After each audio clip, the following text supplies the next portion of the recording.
بسم اللہ الرحمن الرحیم۔ الفضل 14 فروری 2023۔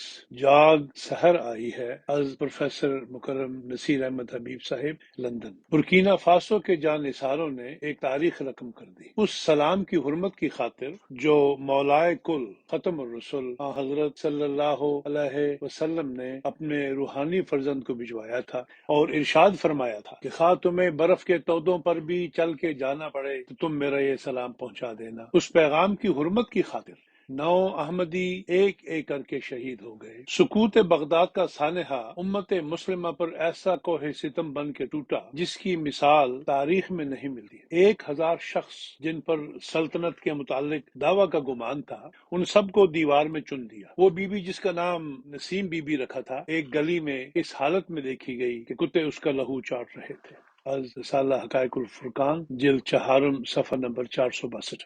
اس دہشت زدہ خوف کی فضا میں شیخ جمال الدین کہیں جا رہے تھے کہ ان کا سامنا ایک اتاری شہزادے تغلق تیمور سے ہو گیا۔ شہزادہ جو کہ شکار کے لیے نکلا تھا، اس نے سوچا کہ میں نے کسی ایرانی کی شکل دیکھ لی ہے، لہٰذا اس نحوست کی وجہ سے آج شکار کا دن غارت ہو گیا۔ چنانچہ اس نے غصہ میں اپنے کتے کی طرف اشارہ کرتے ہوئے کہا، تم اچھے ہو کہ میرا یہ کتا اچھا ہے؟ شیخ جمال الدین صاحب نے نہایت اطمینان سے جواب دیا، اگر میرا خاتمہ ایمان پر ہوتا ہے تو میں ورنہ کتا اچھا ہے۔ شہزادے کے دل پر چوٹ لگی اور اس نے کہا، جب آپ سنیں کہ میری تاج پوشی ہو گئی ہے تو مجھ سے ملیے گا۔ از محمد طفیل، نقوش رسول نمبر جلد اول، لاہور، 1982، صفحہ نمبر 17۔ شیخ جمال الدین شہزادے کی تاج پوشی کا انتظار کرنے لگے، یہاں تک کہ ان کا وقت آخر آ گیا اور آپ نے اپنے بیٹے شیخ رشید الدین کو بلایا اور کہا، بیٹا، جس وقت تم یہ سننا کہ تغلق تیمور کی تاج پوشی ہو گئی ہے، اس تک میرا سلام پہنچانا اور کہنا کہ آپ نے میرے والد سے کچھ کہا تھا۔ چنانچہ وہ گئے اور شہزادے سے کہا، میں آپ کو یہ بتانے کے لیے آیا ہوں کہ ایک مرتبہ آپ شکار کے لیے نکلے تھے، ایک مسلمان فقیر سے آپ نے پوچھا تھا کہ تم اچھے ہو یا میرا کتا اچھا؟ انہوں نے جواب دیا تھا کہ اس کا فیصلہ ابھی نہیں ہو سکتا، میں آپ کو یہ بتانے آیا ہوں کہ اس کا فیصلہ ہو گیا ہے۔ الحمدللہ وہ ایمان کے ساتھ دنیا سے رخصت ہوئے۔ آئزن صفحہ نمبر 18۔ یہ وہ پس منظر تھا اس تاریخی واقعے کا، ہے عیاں یورش آثار کے افسانے سے، پاسباں مل گئے کعبے کو صنم خانے سے۔ جب دلی کی 700 سالہ تہذیب کا سورج ڈوبا تو یہ سانحہ ایک لحاظ سے سکوت بغداد سے بھی زیادہ گراں تھا کہ اب تو متاع ایمان بھی لٹ چکی تھی اور کعبہ میرے پیچھے ہے، کلیسا میرے آگے۔ چنانچہ اس دور کے اکابرین کی تحریروں کو دیکھتے ہیں۔ سب سے پہلے سر سید احمد خان، جو اپنے تہذیبی ورثہ سے اس قدر مایوس ہو چکے تھے کہ اب ان کے نزدیک پیروی مغرب کوئی چارہ نہیں تھا، وہ لندن سے اپنے دوست کو خط لکھتے ہیں، اے بھائی مہدی، اگر تم یہاں آتے تو دیکھتے کہ تربیت کس طرح ہوتی ہے اور تعلیم اولاد کا کیا قاعدہ ہے اور علم کیوں کراتا ہے اور کس طرح پر کوئی قوم عزت حاصل کرتی ہے۔ انشاءاللہ تعالی میں یہاں سے واپس آن کر سب کچھ کہوں گا۔ از پروفیسر خلیق احمد نظامی، سر سید اور علی گڑھ کے علی گڑھ تحریک ایجوکیشنل بک ہاؤس، علی گڑھ، صفحہ نمبر 8، 1982۔ تحریک علی گڑھ کیا تھی؟ بس آستان یار سے اٹھ جانے کا اعلان تھا۔ حضرت خلیفۃ المسیح اول رضی اللہ تعالیٰ عنہ فرماتے ہیں، میں نے ایک مرتبہ علی گڑھ کے عمائد کے پاس خطوط بھیجے کہ بتاؤ تم لوگوں میں مسلمان ہونے پر بھی اعمال میں اس قدر سستی کیوں ہے؟ خدا مغفرت کرے اس کی۔ مولوی شبلی نے مجھ کو لکھا کہ ہمارا خدا تعالیٰ اور جزا سزا پر پورا یقین نہیں۔ از اکبر شاہ نجیب آبادی، مرقات الیقین فی حیات نور الدین، نظارت نشر و اشاعت قادیان، 2002، صفحہ نمبر 259۔ چنانچہ جن کے پاس خود یقین نہیں تھا وہ بھلا کسی کو کیا دیتے۔ نئی نسل بے یقینی کی وجہ سے کردار کے استحکام سے معروم ہو گئی۔ سید محمود جو سر سید احمد خان کے صاحبزادے تھے اور نہایت قابل تھے، اس دور میں جسٹس بن گئے، لیکن تعمیر ملت کے سلسلے میں کوئی کردار ادا نہ کر سکے۔ وہ علی گڑھ آئے اور باپ کا ہاتھ بٹانے لگے، لیکن شراب نوشی نے ان کے دماغ کا ستیہ ناش کر دیا اور ان کی حالت روز بروز بدتر ہو گئی۔ از شیخ محمد اکرام، موج کوثر، ادارہ ثقافت اسلامیہ لاہور، 1975، صفحہ نمبر 98۔ متاع ایمان و آگہی کس طرح لٹ چکی تھی اور شکوک و شبہات کے سائے کس قدر گہرے ہو چکے تھے، اس کا اندازہ مولانا ابوالکلام آزاد کی اس تحریر کو پڑھ کر ہوتا ہے جو ان کے جوانی کے زمانے سے تعلق رکھتی ہے۔ زندگی کے ابھی 15 برس بھی پورے نہیں ہوئے تھے کہ طبیعت نئی خلشوں اور نئی جستجوؤں سے آشنا ہو گئی اور موروثی عقائد جس شکل و صورت میں سامنے آ کھڑے ہوئے تھے ان پر مطمئن ہونے سے انکار کرنے لگی۔ حضرت ابوالکلام آزاد، غبار خاطر، مکتبہ رشیدیہ لاہور، 1988، صفحہ نمبر 92۔ بقول ان کے اب معلوم ہوا کہ آج تک جسے مذہب سمجھتے آئے تھے وہ مذہب کہاں تھا، وہ تو خود ہماری ہی وہم پرستیوں اور غلط اندیشیوں کی ایک صورت گری تھی۔ ابوالکلام آزاد، غبار خاطر، لاہور، 1988، صفحہ نمبر 94۔ اب آئیے اس دور کے نامی ایک نامور عربی عالم ڈپٹی نذیر احمد صاحب جنہوں نے قرآن پاک کا اردو میں ترجمہ بھی کیا تھا، وہ کسی حد تک عیسائی پادریوں سے متاثر تھے۔ ان کے ایک ناول توبۃ النصوح کے کردار کی کہانی سنیے۔ لکھتے ہیں، پادری صاحب سے جو کتاب مانگ کر لایا تھا میں نے اس کو دیکھنا شروع کیا۔ جوں میں اس کو پڑھتا میرا دل اس میں لگتا تھا۔ اس کی باتیں مجھ کو بھلی معلوم ہوتی جاتی تھی۔ اس کتاب کے پڑھنے سے مجھے معلوم ہوا کہ میرا زندگی جانوروں سے بھی بدتر ہے اور میں روئے زمین پر بدترین مخلوقات ہوں۔ شمس العلماء ڈاکٹر نذیر احمد، توبۃ النصوح، 1963، صفحہ نمبر 90-91۔ یعنی یہ صورتحال سانحہ سکوت بغداد سے بھی بدتر تھی۔ اس وقت کم از کم ایک صاحب ایمان تو موجود تھا جس کی بات دل سے نکلی اور دل میں اتر گئی، اور ایک انقلاب آ گیا اور صنم خانے سے کعبہ کو پاسبان مل گئے۔ اب تو چراغ لے کر ڈھونڈنے سے بھی کوئی ایسا صاحب ایمان نظر نہیں آ رہا تھا۔ اس شہر بے چراغ میں تو جائے گی کہاں، اس شہر بے چراغ میں جائے گی تو کہاں، اے شب فراق تجھے گھر ہی لے چلے۔ یہ وہ تناظر تھا جو بقول فیض احمد فیض کے رات باقی تھی ابھی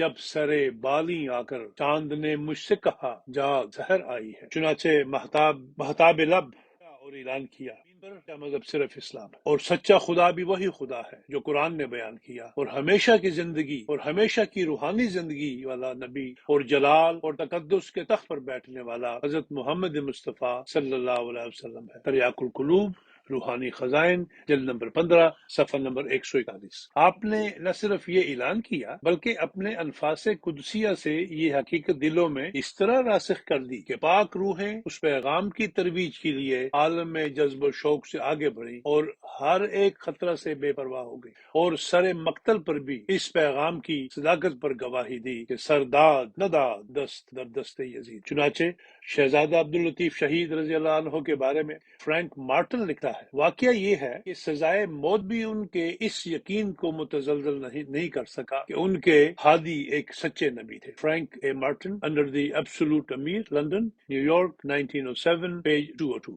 حضرت صاحبزادہ صاحب رضی اللہ تعالیٰ عنہ نے جو غیر معمولی استقامت اور اعلاء کلمت الحق کے لیے جوش و خروش کا مظاہرہ کیا، آخر اس کی وجہ کیا تھی؟ ان کو احمدیت سے انکار کے عوض جان، مال، عزت اور اولاد کی سلامتی کی ضمانت دی گئی۔ آپ نے فرمایا میرا ایک خدا ہے جبکہ تمہارے دو خدا ہے۔ مجدد اعظم، جلد نمبر 2، صفحہ نمبر 950۔ اصل میں معمور من اللہ کی صحبت کبریت احمر کی تاثیر رکھتی ہے جس کی ایک چٹکی تانبے اور کانسی کو زر خالص بنا دیتی ہے۔ از کشف المحجوب، ضیاء القرآن پبلیکیشن، صفحہ نمبر 51۔ حضرت مسیح موعود علیہ السلام فرماتے ہیں، ایک ہی صحبت میں ایسے ہو گئے کہ گویا سالہ سال سے میری صحبت میں تھے، اور نہ صرف اس قدر بلکہ الہام الہی کا سلسلہ بھی ان پر جاری ہو گیا اور واقعات صحیحہ ان پر وارد ہونے لگے، اور ان کا دل ما سوی اللہ کے بقایا سے بکلی دھویا گیا۔ زمیمہ برائن احمدیہ، حصہ پنجم، روحانی خزائن، جلد نمبر 21، صفحہ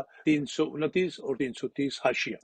حضرت صلی اللہ علیہ وسلم کے صحابہ کرام کے مراتب محض محبت اور دیدار اقدس سے بلند ہو جاتے تھے، لیکن بعد میں اولیاء کرام کو سخت ترین مجاہدات سے گزرنا پڑا۔ کہتے ہیں کہ حضرت خواجہ غریب نواز معین الدین چشتی رحمہ اللہ علیہ نے 40 سال تک عشاء کے وضو سے صبح کی نماز ادا کی۔ از ملفوظات حضرت خواجہ غلام فرید، اشارات فریدی، جمع و ترتیب، مولانا رکن الدین، لاہور، صفحہ نمبر 976۔ چنانچہ حضرت صلی اللہ علیہ وسلم کے عاشق صادق حضرت مسیح موعود علیہ الصلوۃ والسلام کے فیض صحبت سے حضرت صاحبزادہ محبت الہیہ سے اس طرح معمور ہوئے کہ فرمایا، پہلے کبھی کبھی حضرت رسول کریم صلی اللہ علیہ وسلم کا بروز مجھ پر آتا تھا، مگر مقدر یہ تھا کہ جب حضرت مسیح موعود علیہ السلام سے ملوں گا تو پھر حضرت صلی اللہ علیہ وسلم کبھی بھی مجھ سے جدا نہیں ہوں گے۔ سو اب بالکل یہی حال حالت ہے۔ حضور مجھ سے جدا نہیں ہوتے، شہید مرحوم کے چشم دید واقعات، حصہ دوم، صفحہ نمبر 17۔ حضرت صاحبزادہ صاحب یہ مرتبہ پا کر ما سوی اللہ سے بکلی بے نیاز ہو گئے اور اس شان کے ساتھ شہادت پائی کہ اس استقامت اور جانفشانی کو دیکھ کر حضرت مسیح موعود علیہ الصلوۃ والسلام کی امید اپنی جماعت کی نسبت بہت بڑھ گئی، اور آپ نے فرمایا خدا کا صحیح یہ منشا معلوم ہوتا ہے کہ وہ بہت سے ایسے افراد اس جماعت میں پیدا کرے جو صاحبزادہ مولوی عبداللطیف کی روح رکھتے ہوں اور ان کی روحانیت کا ایک نیا پودا ہو۔ تذکرہ تو شہادتین، روحانی خزائن، جلد نمبر 20، صفحہ نمبر 75 اور 76۔ اللہ تعالیٰ کے معمور اور لوگوں کے بنائے ہوئے امیر شریعت کے فیض تربیت میں کتنا فرق ہوتا ہے۔ اس واقعہ سے ظاہر ہوتا ہے کہ ایک طرف حضرت صاحبزادہ عبداللطیف شہید رضی اللہ تعالیٰ عنہ ہوتے جو اس دھج سے مقتل میں گئے کہ وہ شان آج تک سلامت ہے، اور دوسری طرف لوگوں کے بنائے ہوئے امیر شریعت عطا اللہ شاہ بخاری جو کہ مجلس احرار کے صدر تھے، ان کے پیرو مولانا مظہر علی اظہر تھے جو کہ مجلس احرار کے سیکرٹری جنرل تھے۔ انہوں نے کانگریس سے رشوت وصول کی اور محمد علی جناح صاحب کو کافر اعظم قرار دیا۔ بقول شورش کاشمیری قصہ کوتا مظہر علی مان گئے کہ انہوں نے کانگریس سے 60,000 کی رقم وصول کی۔ مظہر علی نے کل 95,000 کی رقم تسلیم کی، لیکن کہا کہ نصر اللہ خان کے سوا ہر امیدوار کو حصہ رسد پہنچا ہے۔ شاہ جی یہ کہنا سنتے ہی دھاڑے مار مار کر رونے لگے۔ مظہر علی تم نے ہمیں ڈبو دیا۔ شورش کاشمیری، بوئے گل، نالے دل دودھ چراغ، محفل، جلد اول، مطبوعات چٹان لمیٹڈ، لاہور۔ اللہ کے فضل سے کہ سرفروش ہر دور میں حضرت مسیح موعود علیہ الصلوۃ والسلام حضرت مسیح موعود علیہ الصلوۃ والسلام کی امیدوں پر پورے اترے اور حضرت صاحبزادہ عبداللطیف رضی اللہ تعالیٰ عنہ کے نقوش قدم پر چلتے ہوئے بقول شاعر واپس نہیں پھرا کوئی فرما جنون کا۔ چنانچہ 11 جنوری 2022 مہدی آباد برکینا فاسو کے 9 احمدی جان نثار بزرگوں نے کچھ اس شان سے جامع شہادت نوش کیا کہ ارجعی الی ربک کے راضیۃ مرضیہ کے بلند مقام پر فائز ہو گئے۔ اس واقعہ سے خاکسار کو ایک واقعہ یاد آ گیا جو نظر سے گزرا تھا کہ 1773 میں جو جودھ پور کے راجا کو اپنے محل کے لیے جند کی لکڑی درکار تھی جسے مقامی زبان میں سمی کہتے ہیں، لیکن گاؤں کے ہندو سرسبز درخت کو کاٹنا ممنوع سمجھتے تھے۔ چنانچہ جب راجے کے سپاہی درخت کاٹنے کے لیے پہنچے تو گاؤں کے لوگ درختوں سے لپٹ گئے اور باری باری اپنی جانوں کا نذرانہ دینے لگے، یہ کہتے ہوئے کہ سمی میری وار، یعنی باری، میں واری، میں قربان، نی سمی۔ خبر نہیں کہ واقعہ حقیقت ہے یا افسانہ، لیکن برکینا فاسو کے جان نثاروں نے ایک تاریخ رقم کر دی اس سلام کی حرمت کی خاطر جو مولائے کل ختم الرسل حضرت صلی اللہ علیہ وسلم نے اپنے روحانی فرزند کو بھجوایا تھا اور ارشاد فرمایا تھا کہ خواہ تمہیں برف کے تودوں پر چل کے جانا پڑے تم میرے یہ سلام پہنچا دینا۔ اس پیغام کی حرمت کی خاطر 9 احمدی ایک ایک کر کے شہید ہو گئے۔ مولا میری وار میں واری، اے مولا۔ سرمایہ داری نظام جو کہ سوشلزم کے مقابلے کے وقت گھبرایا ہوا تھا اب اس کے زوال کے بعد بے باک ہو گیا ہے اور دنیا اس وقت ایک اخلاقی بحران سے گزر رہی ہے۔ اس وقت بقول مشہور مفکر نوم چومسکی دنیا ایٹمی جنگ اور ماحولیاتی تبدیلیوں کے خطرہ سے دوچار ہے۔ اس خطرہ سے نمٹنے کے لیے بقول ٹائن بھی ایک بعد طبیعیاتی ایمان کی ضرورت ہے۔ جماعت احمدیہ کے جان نثاروں نے اس ایمان کی شہادت جانوں کا نذرانہ پیش کرتے ہوئے دنیا کے ہر خطے اور کونے کونے میں پہنچا دی۔ حضرت مسیح موعود علیہ الصلوۃ والسلام نے فرمایا تمام آدم زادوں کے لیے اب کوئی رسول اور شفیع نہیں مگر محمد مصطفیٰ صلی اللہ علیہ وسلم۔ سو تم کوشش کرو کہ سچی محبت اس جاہو جلال کے نبی کے ساتھ رکھو۔ روحانی خزائن، جلد نمبر 19، صفحہ نمبر 13 اور 14۔ غم کی اس گھڑی میں آپ کے نقوش قدم اور اسوہ حسنہ ہی ہمارا سرمایہ حیات ہے۔ انبیاء بہت رقیق القلب ہوتے ہیں لیکن جب حجت پوری ہو چکی ہے تو پھر وہ بڑے سخت ہو جاتے ہیں۔ حقائق الفرقان، جلد دوم، صفحہ نمبر 348۔ حضرت نوح نے تنگ آ کر اپنی قوم کے حق میں بد دعا کی، رب لا تذر علی الارض من الکافرین دیارا، سورہ نوح آیت نمبر 27۔ اسی طرح حضرت موسیٰ علیہ السلام نے حجت پوری کر دی تو فرعون اور اس کے سرداروں کے حق میں یہ بد دعا کی، واشدد علی قلوبہم فلا یؤمنوا حتی یروا العذاب العلیم، سورہ یونس آیت نمبر 89۔ لیکن حضرت صلی اللہ علیہ وسلم نے باوجود سخت تکالیف اٹھانے کے کبھی اپنی قوم کے حق میں بد دعا نہیں کی بلکہ یہی دعا کرتے رہے کہ رب عہد قومی فإنہم لا یعلمون۔ حضرت صلی اللہ علیہ وسلم کا صبر، حوصلہ، رحم اور ہمدردی بہت بڑی ہوئی ہے اور اس کا نتیجہ ہے کہ آخر ساری قوم رب ہدایت پا گئی۔ زمیمہ اخبار بدر قادیان 18 جنوری 1912۔ دنیا اس وقت ایک نظریاتی خلا سے گزر رہی ہے اور کسی گمشدہ محبوب کی تلاش میں ہے۔ اس وقت حالات وہی ہیں جو جنگ عظیم دوم سے پہلے تھے۔ اللہ کرے کہ جلد وہ وقت آئے جب محمد عربی صلی اللہ علیہ وسلم کی دعاؤں اور احمد ہندی کی وفاؤں کے آئینے میں دنیا اس معبود حقیقی کا چہرہ دیکھ لے اور عافیت کے حصار میں داخل ہو جائے اور فضائیں درود کی خوشبو سے معطر ہو جائیں۔ آمین۔ علیک الصلاۃ علیک السلام۔